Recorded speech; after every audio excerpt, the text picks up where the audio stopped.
When you think of slums, what comes to mind? Probably sprawling makeshift cities in developing countries, right? But what if I told you that in one of the world's richest nations, the United Kingdom, conditions that can only be described as slums exist today, hidden in plain sight? It's a shocking reality that challenges our perception of modern Britain. So, does the UK actually have slums? The official answer is no. The word slum was formally cleared from government language decades ago. But if you define a slum by its conditions, severe overcrowding, poor sanitation, damp, mold, and structural decay, then yes, millions of people in the UK are living in modern-day slums. It's not the vast, concentrated poverty of a Brazilian favela, but it's a crisis nonetheless, tucked away in run-down private rentals, grim temporary housing, and even illegal makeshift sheds. Let's break down what this actually looks like. We're talking about entire families crammed into a single damp room. Children sleeping just inches away from black mold creeping up the walls. Kitchens doubling as bedrooms. Toilets that don't work and roofs that leak every time it rains. These aren't just uncomfortable living situations. They are dangerous. The health impacts are devastating, especially for the young. Constant exposure to damp and mold leads to severe respiratory problems like asthma, weakens immune systems, and takes a huge toll on mental health. Imagine being a child trying to do your homework in a cold, overcrowded room, knowing you'll wake up coughing again. It's a cycle of poverty and poor health that's incredibly difficult to escape. One of the most extreme examples is a place called Jaywick on the Essex coast. It's often cited as the most deprived neighborhood in England. Many of its homes were originally built as holiday chalets, not meant for year-round living. Today, they're crumbling, lack proper insulation, and are at constant risk of flooding. The living conditions for many residents are truly shocking, drawing direct comparisons to the slums of a bygone era. Walking through some parts of Jaywick feels like stepping into a different country, a forgotten corner of England where the state seems to have retreated. But this isn't just about one seaside town. This crisis is nationwide. In London, one of the wealthiest cities on the planet, the problem is acute.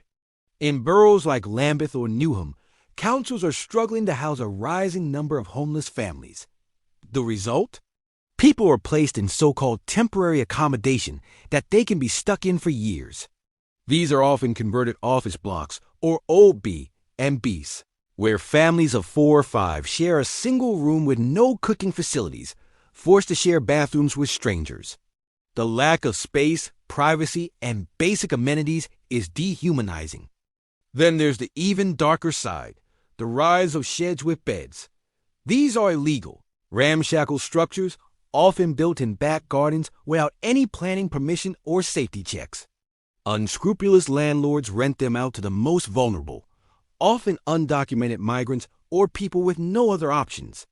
We're talking about tiny, windowless huts with dangerous wiring and no proper sanitation, sometimes housing multiple people. Firefighters have called them death traps. It's pure exploitation, happening right under our noses in suburban neighborhoods. This is the hidden, brutal reality of the UK's housing market at its very worst. You might be wondering, how did we get here? How did a country with a proud history of social housing end up with people living in such squalor? It's a perfect storm of factors. For decades, the UK hasn't built enough homes, especially affordable social housing.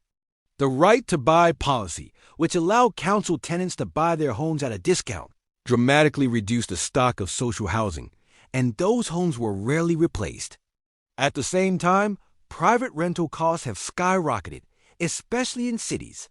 Wages haven't kept up, and welfare benefit cuts have pushed more and more people to the brink. When you have a massive shortage of affordable places to live, and a growing number of people in desperate need, it creates a market where exploitation thrives. Landlords can get away with renting out substandard properties because they know their tenants have nowhere else to go. Local councils, starved of funding, lack the resources to properly inspect properties and enforce standards, even when they know the rules are being broken. Looking back, The UK did have infamous slums in the 19th and early 20th centuries, particularly in cities like London, Glasgow, and Manchester. Think of the grim, overcrowded tenements described by Charles Dickens. A huge post-war effort to clear these slums and build council estates was a landmark achievement. Photos from Glasgow in the late 1960s showed the last of these old, deprived areas just before they were demolished. It was believed that this problem had been solved for good. But the spirit of that problem has returned in a new, more insidious form. Today's slums aren't vast, geographically distinct areas like the old ones. They are scattered pockets of deprivation, a mold-infested flat in a modern-looking block, a cramped room in a converted house, a shed hidden behind a normal suburban home. This dispersal makes the problem harder to see and easier to ignore.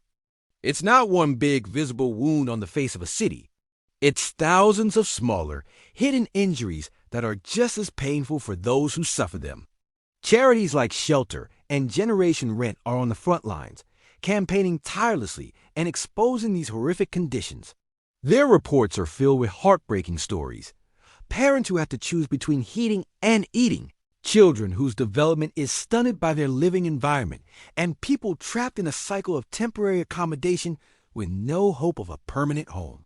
They argue that housing should be a fundamental human right, not a commodity for profit. So, what's the solution? It's complex, but it's not impossible. Experts agree that the first and most crucial step is a massive government-led program to build a new generation of high-quality social housing. We need homes that are genuinely affordable and secure for the long term. We also need to properly fund local councils so they can enforce housing standards and crack down on rogue landlords who profit from misery. Stronger protections for private renters are also essential to give them the power to demand safe and healthy homes without fear of being evicted. Ultimately, the existence of slum-like conditions in the UK today is a political and moral failure. It's a choice to deprioritize housing, to cut funding for essential services, and to allow a market to develop that preys on the vulnerable. While we may not call them slums, the reality for millions is undeniable. A safe, secure, and healthy home should be the foundation of a decent life, but for too many in modern Britain, it remains a distant dream. The language we use matters. By refusing to call these conditions what they are, slums, it allows the problem to be downplayed. But for the family in the moldy flat or the person in the garden shed, a semantic debate is meaningless. Their reality is one of squalor and desperation. Recognizing and naming the problem is the first step towards finally fixing it. Thanks so much for watching. If this video opened your eyes, please hit the like button and subscribe for more deep dives into the issues that shape our world. Let me know your thoughts in the comments below. See you next time.